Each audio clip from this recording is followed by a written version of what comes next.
நாம் தொடர்ச்சியாக பார்த்து வரக்கூடிய துஆக்களினுடைய திக்ருகளினுடைய தொகுப்பில் இன்று நாம் பார்க்க இருக்கின்ற விடயம் என்னவென்றால், இன்றைய தினம் ஜும்ஆவுடைய நாளாக இருந்து கொண்டிருக்கின்றது.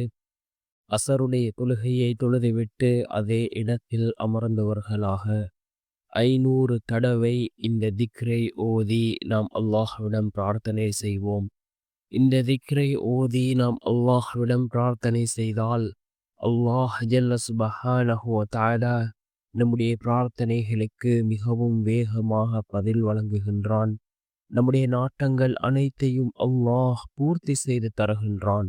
அப்படிப்பட்ட மிகச்சிறந்த ஒரு திக்ரை தான் நாம் இன்றைய வீடியோவில் பார்க்க இருக்கின்றோம். அன்பார்ந்தவர்களே, அல்லாஹ்வின் நல்லடியார்களே, இன்றைய தினம் ஜும்ஆவுடைய நாளாக இருந்து கொண்டிருக்கின்றது. ரசூலுல்லாஹி ஸல்லல்லாஹு அலைஹி வஸல்லம் அவர்கள் ஏராளமான சிறப்புகளை இந்த ஜும்ஆவுடைய நாளுக்கு கூறியிருக்கிறார்கள். அதாவது சூரியன் உதிக்கக்கூடிய நாட்களில் சிறந்த நாள் இந்த ஜும்ஆவுடைய நாள் என்பதாக அல்லாஹ்வினுடைய தூதர் ஸல்லல்லாஹு அலைஹி வஸல்லம் அவர்கள் கூறினார்கள். அதே போன்று இந்த ஜும்ஆவுடைய நாளில் ஒரு நேரம் இருக்கின்றது. அந்த நேரத்தில் நாம் கேட்கக்கூடிய துஆக்கள் அனைத்தும் அல்லாஹ்விடத்திலே கபூலாகும் என்று கூறினார்கள் அருமை நாயகம் ஸல்லல்லாஹு அலைஹி வஸல்லம் அவர்கள். அது எந்த நேரம் என்பது பற்றி இமாம்களுக்கு இடையே பல கருத்து வேறுபாடுகள் இருந்தாலும், சில இமாம்கள் குறிப்பிடுகிறார்கள் ஃபஜ்ருக்கு பின்னால் உள்ள நேரம் என்று. இன்னும் சில இமாம்கள் குறிப்பிடுகிறார்கள் அதாவது ஜும்ஆவுடைய அந்த நேரம் என்று.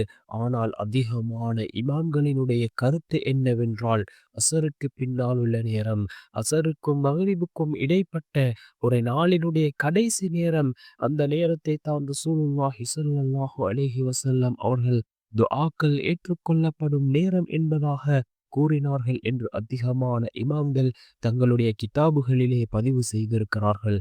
அன்பார்ந்த சகோதரர்களே, அல்லாஹ்வின் நல்லடியார்களே, நாம் இந்த திக்ரை 500 தடவைகள் ஓதுவோம்.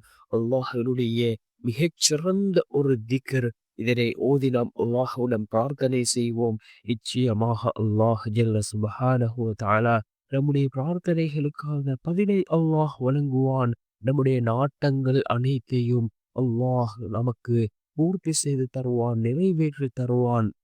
என்ன விக்கர் என்றால், லா ஹவுல வலா குவத இல்லா பில்லாஹ். லா ஹவுல வலா குவத இல்லா பில்லாஹ். பாவத்திலிருந்து விடுபடுவதும் நன்மையான காரியம் செய்ய சக்தி பெறுவதும் அல்லாஹுவை கொண்டே தவிர வேறில்லை என்று பொருள்படக்கூடிய மிகவும் அற்புதமான ஒரு துஆ. யார் இதனை ஓதுகிறார்களோ அவர்களுடைய துன்பங்கள் நீங்கும், நோக்கங்கள் நிறைவேறும் என்று அவுஃப் பின் மாலிக் ரலியல்லாஹு அன்ஹு அவர்கள் இந்த துஆவை அறிவிப்பு செய்கிறார்கள்.